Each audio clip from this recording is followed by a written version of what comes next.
নামাজের বিছানা পা দিয়ে ঠিক করা যাবে কি না? গর্ভের বাচ্চা নষ্ট হলে কতদিন পর নামাজ পড়া যাবে? বেসিংয়ের উপরে পা তুলে উজু করা যাবে কিনা? পাকা চুল তোলা যাবে কি না? দেনমোহর আদায় করার আগে স্ত্রী মারা গেলে দেনমোহর কিভাবে আদায় করব? সংসার বাঁচানোর জন্য এবং মায়ের সম্মান রক্ষার জন্য স্বামীর কাছে মিথ্যা কথা বলা যাবে কিনা? বিছানা যায় নামাজ বিছিয়ে নামাজ পড়া যাবে কিনা? মেয়েরা হিজাবের উপর সিজদা করলে তা হয় না, এ বিষয়ে আমাকে একটু জানানো উপকৃত হতাম। হায়েজ অবস্থায় কি রাতে সিজদা করা যাবে? আর এই অবস্থায় কি কি আমল করা যায়? আমি বাইরে থাকি, আমি যদি আমার বইয়ের গোপন ছবি মোবাইলে রেখে পরে দেখি, আমার কি গুনাহ হবে?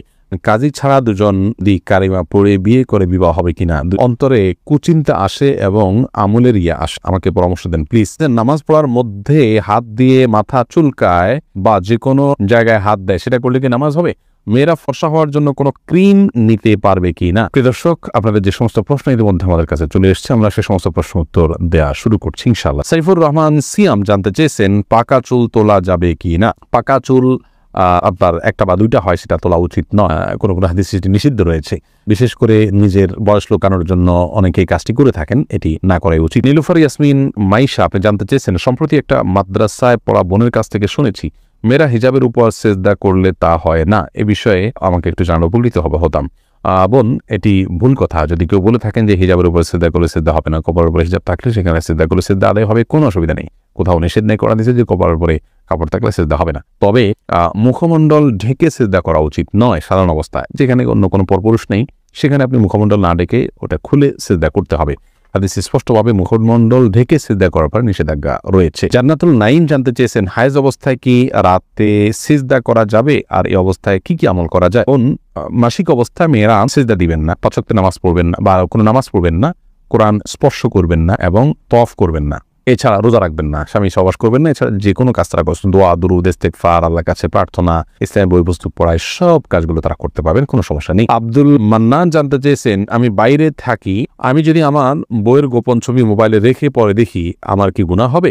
না ভাই, আপনার স্ত্রীর একান্তের বা আপনার একান্ত মুহূর্তের ছবি বা যে কোনো ধরনের ছবি ভিডিও আপনার কাছে থাকলে সেটা আপনি দেখতে পারেন গোপনে, কোনো অসুবিধা নেই। এতে আপনার কোনো গুনাহ হবে না। তবে মনে রাখতে হবে যে এতে তার প্রাইভেসি যাতে লঙ্ঘন না হয়, অর্থাৎ অন্য কারোর নাগালে যেন এটি চলে না যায়, সেজন্য প্রোফাইল লক দিয়ে বা বিভিন্নভাবে সেটিকে আপনার নিরাপদে সংরক্ষণ করতে হবে। আপনি দেখতে পারেন, কোনো অসুবিধা নেই। ত্রিশিলা আহমেদ আপনি জানতেছেন, সংসার বাঁচানোর জন্য এবং মায়ের সম্মান রক্ষার জন্য স্বামীর কাছে মিথ্যা কথা বলা যাবে কি না? সংসার বাঁচানোর জন্য যদি হয় তাহলে কথা ঘুরিয়ে বলবেন, সরাসরি মিথ্যা না হলে মিথ্যা কথাটাকেই এমনভাবে বলবেন যে সত্যি মিথ্যা দুটি সম্ভাবনা আছে, একটু ঘুরিয়ে বলবেন, তাহলে সেটি জায়েজ হবে, কোনো অসুবিধা নেই। আর তাছাড়া স্বামী স্ত্রী একে অন্যের সাথে মিথ্যা কথা বলতে পারে তাদের প্রশংসামূলক বা সংসার রক্ষার জন্য যদি একান্ত বাধ্য হন, তবে আবারও বলছি, ঘুরিয়ে বলবেন, সরাসরি মিথ্যা নয়। মানসুর আলী জানতে চেয়েছেন, দেনমোহর আদায় করার আগে স্ত্রী মারা গেলে দেনমোহর কিভাবে আদায় করুন? দেনমোহর করার আগেই যদি স্ত্রী মারা যান, আল্লাহ মাফ করুন, তাহলে এটা তো স্ত্রীর পাওনা ছিল। এটি আপনি স্ত্রীর ওয়ারিস যারা, তাদের মধ্যে যার যতটুকু প্রাপ্য আছে সে হারে বন্টন করে দিতে পারেন, অথবা তার পক্ষ থেকে আল্লাহ রাস্তা দান করে দিলেন, যেন সব তিনি পেয়ে। আব্দুল্লাহ আল মামুন জানতে চেয়েছেন, অন্তরে কুচিন্তা আসে এবং আমলের ইয়া আসে, আমাকে পরামর্শ দেন প্লিজ। কুচিন্তা এবং খারাপ চিন্তা ভাবনা এগুলো দূর করার জন্য বেশ কয়েকটি ভিডিও আমাদের আছে, সেগুলো দেখে নেবেন ইনশাআল্লাহ। আপনি বাজে কোনো চিন্তা আসলে বাম দিকে থুতু ফেলে 3 বার আমানতু বিল্লাহি ওয়া রাসূলিহি এটা পড়বেন। সেই সাথে আল্লাহ তাআলার কাছে দোয়া করবেন, পানাহ চাইবেন, আল্লাহুম্মা জাআল ওয়াসাওয়িসা কলবি খাশিয়াতাক, আল্লাহ আমার অন্তরের কুমন্ত্রণাগুলোকে আপনার ভয় দিয়ে আপনি পরিবর্তন করে দিন। এভাবে আল্লাহর কাছে দোয়া করতে পারেন, নিজের ভাষায় আপনি বলতে পারেন। সেই সাথে আপনার আল্লাহকে নিয়ে যদি বাজে চিন্তা আসে, তার জন্য আলাদা কিছু পরামর্শ আছে, আমাদের ভিডিওতে দেখে নিবেন। ইয়া আসলে সমস্ত আমলকে লুকিয়ে করার চেষ্টা করবেন। এই প্রবণতা আপনার মধ্যে থাকলে এবং এই কসরত আপনি কিছুদিন করলে ইনশাআল্লাহ রিয়া দূর হয়ে যাবে। এমডি আমিরুল ইসলাম জানতে চেয়েছেন, কাজী ছাড়া দুজন যদি কালিমা পড়ে বিয়ে করে বিবাহ হবে কিনা? দুজন যদি একজন প্রস্তাব করেন আর একজন প্রস্তাব গ্রহণ করেন এবং দুজন সাক্ষী উপস্থিত থাকে, মহানা নির্ধারণ করা থাকে, অভিভাবকদের সম্মতি থাকেই, কোনো অসুবিধা নেই, বিয়ে হয়ে যাবে। যদিও ছেলেদের, প্রাপ্তবয়স্ক ছেলের জন্য অভিভাবকের সম্মতি কারোর মতো শর্ত নয়, প্রাপ্তবয়স্ক মেয়েদের ব্যাপারে অভিভাবকের সম্মতিকে শর্ত করেছেন অনেক উলামায়ে কেরাম, যদিও ইমাম আবু হানিফার মাযহাব অনুযায়ী সেটি শর্ত নয়। তো বিবাহের মৌলিক শর্ত হলো তাদের উভয়ের প্রস্তাব এবং সম্মতি, দুজন সাক্ষী শুনবেন, পুরুষ সাক্ষী শুনবেন এবং মহানা নির্ধারণ করবে, সেগুলো থাকলে বিয়ে হয়ে যাবে।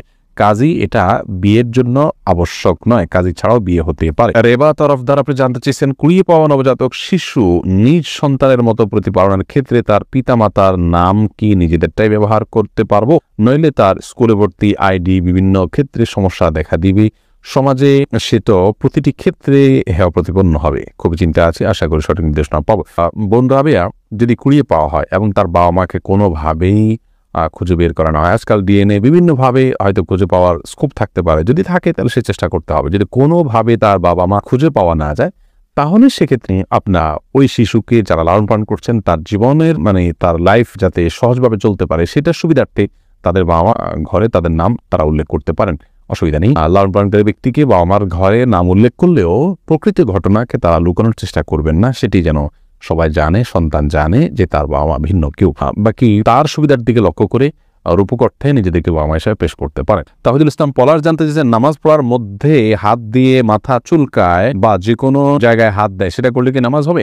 হালকা যদি চুলকায় নামাজ হয়ে যাবে, কোনো অসুবিধা নেই, বা হালকা একটু হাত দিলে সমস্যা নেই। কিন্তু এত বেশি চুলকালো, ধরুন 2 হাত ছেড়ে দিয়ে আপনি খুব আরামসে এমনভাবে চুলকালেন যে একজন সাধারণ মানুষ বাহির থেকে আপনাকে দেখে আপনি কি নামাজে আছেন কিনা সেটা নিয়ে তার সন্দেহ হয়, অথবা আপনি নামাজে আছেন ওটা সে বুঝতে না পারে, এরকম যদি হয় তাহলে এটাকে আমলে কাসির বলা হয়। এরকম আমলে কাসিরগুলো নামাজ হবে না।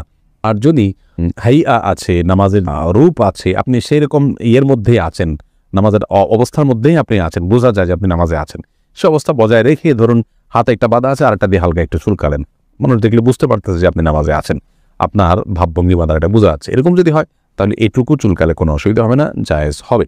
আলামিন হোসেন জানতে চেয়েছেন, গর্ভের বাচ্চা নষ্ট হলে কতদিন পর নামাজ পড়া যাবে? গর্ভের বাচ্চা যদি নষ্ট হয়ে যায় এবং রক্ত ব্লিডিং হতে থাকে, নেফাস হতে থাকে যেটাকে বলা হয়, সেটা হলে সর্বোচ্চ 40 দিন পর্যন্ত তিনি নামাজ থেকে বিরত থাকবেন, তারপর নামাজ পড়তে হবে ব্লিডিং থাকলেও। আর যে ব্লিডিংটা তার আগে বন্ধ হয়ে যায় 20-25 দিন 30 দিনের মাথায়, তাহলে যখন বন্ধ হবে তখন দেখবেন নামাজ শুরু করবেন। এরপরে এমডি নূর আলম জিকু আপনি জানতে চেয়েছেন, মেয়েরা ফর্সা হওয়ার জন্য কোনো ক্রিম নিতে পারবে কি না? নিজের সৌন্দর্যকে, নিজের প্রকৃত রঙকে লুকানোর জন্য যদি এরকম কোনো ক্রিম ব্যবহার করে বিয়ের সুবিধার জন্য, যাতে মানুষ ফর্সা দেখে বিয়ে করে, পরবর্তীতে দেখবে যে পুরো শরীর কালো, এরকম করলে প্রতারণা হবে, সেজন্য এটা নাজায়েজ হবে, হারাম হবে।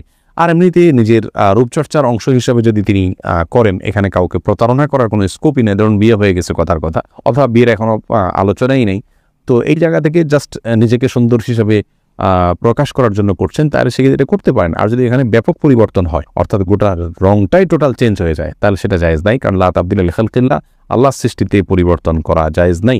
আলেয়া খানম জানতে চেয়েছেন, বিছানা জায়নামাজ বিছিয়ে নামাজ পড়া যাবে কিনা? বিছানা জায়নামাজ বিছিয়ে নামাজ পড়া যাবে, কোনো অসুবিধা নেই। যারা জানতেছেন বেসিংয়ের উপরে পা তুলে উজু করা যাবে কিনা, হ্যাঁ বোন, বেসিংয়ের উপরে পা তুলে আপনি উজু করতে পারেন, কোনো অসুবিধা নেই, যদি আপনি পড়ে যাওয়ার রিস্ক না থাকে বা নিচে পানি পড়ে অন্যদের পরিবেশ নষ্ট না হয় বা সেটা মুছে দিয়ে আপনি করতে পারেন, তাহলে করতে পারেন, কোনো অসুবিধা নেই। তবে পাবলিক প্লেসে এরকমটি না করা উচিত যদি বিকল্প কোনো ব্যবস্থা থাকে, কারণ সেটি দৃষ্টিকটু এবং অনেক সময় সতর লঙ্ঘন হতে পারে বা দেখতে খারাপ দেখা যেতে পারে, অন্য অধিকার ব্যাপারটা সেখানে থাকে, তো সেজন্য এমনটি না করা উচিত পাবলিক প্লেসে। তাসলিমা আক্তার জানতেছেন, নামাজের বিছানা পা দিয়ে ঠিক করা যাবে কি না? নামাজের বিছানা পা দিয়ে ঠিক করতে কোনো অসুবিধা নেই।